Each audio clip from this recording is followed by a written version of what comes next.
there are a few questions that we would like to ask you, and they are about playing games and virtual reality.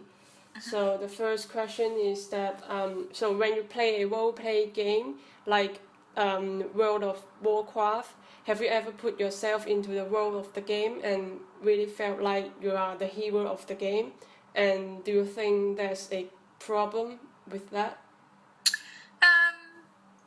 So I guess I would draw that instinct to identify with a character out further than games. Yeah. It's something that people have been doing for many years in many different forms.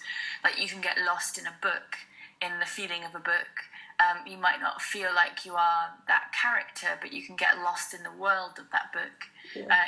Equally, Samuel Taylor Coleridge, he talked about a suspension of disbelief, and particularly in regards to romantic poetry. Yeah. But it's also a term that people in theatre use an awful lot, suspension of disbelief. It's when you choose to believe for a second that this thing in front of you, you suspend your disbelief and you go, this is a real thing that I'm seeing and watching and stuff.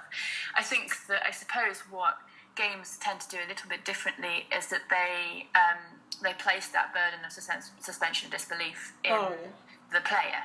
Yeah. So it's not a contract between a performer and an audience. It's a contract between the narrative world of the game and the player themselves. So it just sort of shifts the site of where the suspension of disbelief happens, which can be a bit different. I don't think it's bad. I think it just has different qualities. A doorbell just went. I'm staying at my friend's house, so I may just have to go and answer the doorbell real quickly. But I've written down the questions, so I'll remember it when I come back. Okay. Just a sec.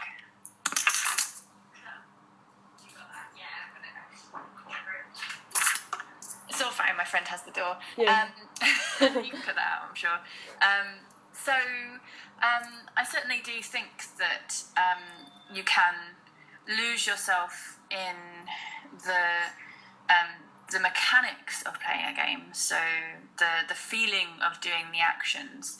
I think that it's quite rare in a lot of games that I and people that I know would feel like they are the hero, because you're often looking at things from like a non-first person perspective. Yeah. You're looking down on a character which you're sort of playing. It's more like being a puppeteer. I do think that you play characters. Yeah. I do think that in the same way as you would play a character if you were holding a puppet in front of you, you might get involved in the act of playing a character, and actors get quite involved in that activity in a similar way in theatre. So I do think that you can sink into that thing.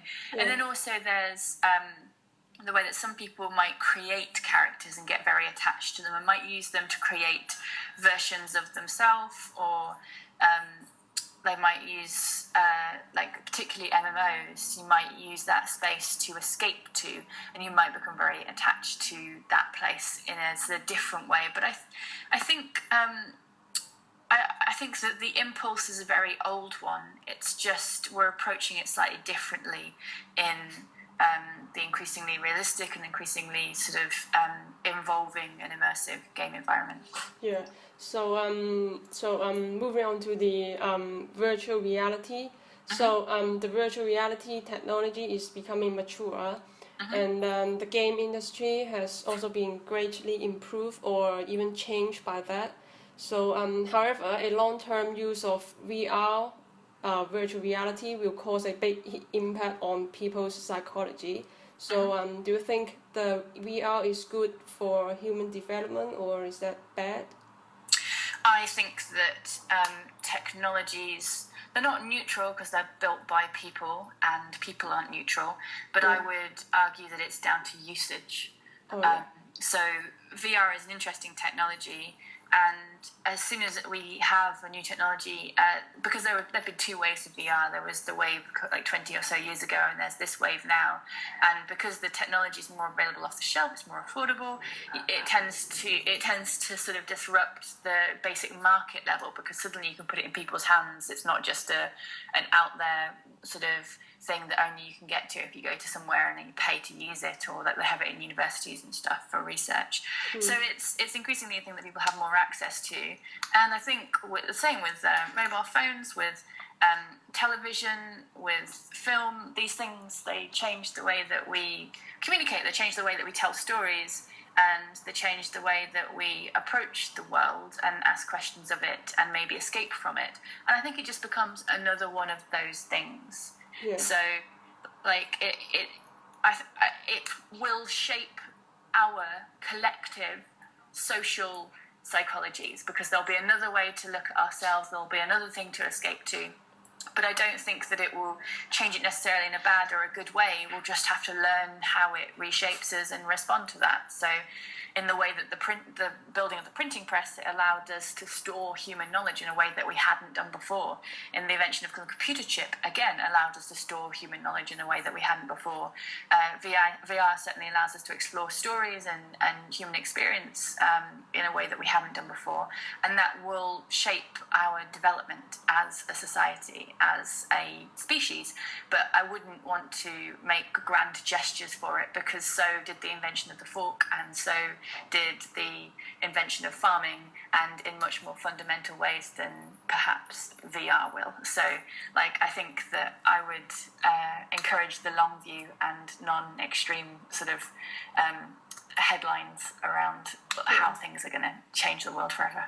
Yeah. So this is going to be my last question. Yeah. So some people suggest that the biggest disadvantage of playing games is that it will cause the player to be addicted, and then so many people, especially parents, do not want their children to play games, but it is actually a normal activity, and it is of course legal, and also it is developing very quick, and because of the huge demand in the market. So what do you think of the addiction part and the parental control?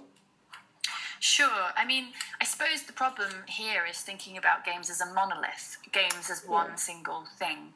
And that's certainly a thing that people who aren't particularly literate in games often do. It's a mistake that they often make. They assume games are all like this, or all like that. They're all educational, or they're all fighting, shooty, violent games that all affect you in this way, or they're all like this and that. And the reality is that games is a very broad spectrum of different kinds of approaches to storytelling and experience and entertainment. And there are games which are incredibly valuable and allow people to learn things in ways that they haven't learned things before, and can be great educational tools. And at the same time, there are games which are exploring contemporary issues, and that are pushing the boundaries of art and expression and storytelling. And there are games that are like going to an 18-rated film and being entertained for a certain amount of time. So I certainly would say that the biggest hurdle in that debate, that discussion, which certainly should happen, is literacy, is that the parents that you might sort of suggest are wanting to control kids' access to games. They need a greater literacy about what games are and can be in order to know how much they should be.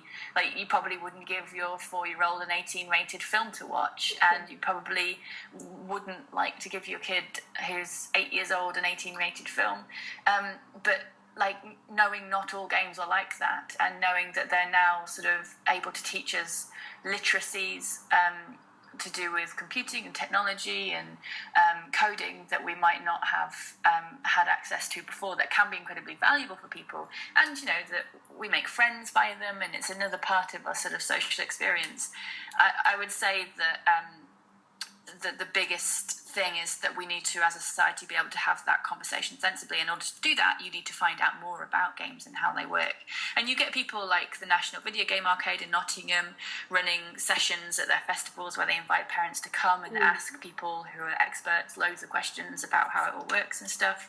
So there's people sort of making gestures towards that, and it will also change as parents become people who have, or people who have grown up with computers and gaming become parents. I think obviously, I don't have any figures to hand about the games are addictive thing. I think that there have been avid fans of pretty much every genre that you can care to name, and that I know people who are a fan of skateboarding or a fan of punk music to a degree that probably impacts on their lives, and and yet there are also worse addictions, obviously, like other damaging addictions. I think there's been a lot of scare tactic psychology research, which has been largely disproven around the fact that they're addictive. It's pretty much loads of things are addictive in our lives and are more damaging, like sugar, for example, is an incredibly damaging part of our diets and is also proven to be quite addictive. So I think that I don't think that games are a special case, and that the thing that we need to do is find the room to have a calm, educated conversation about it, and at the very least that will come with time.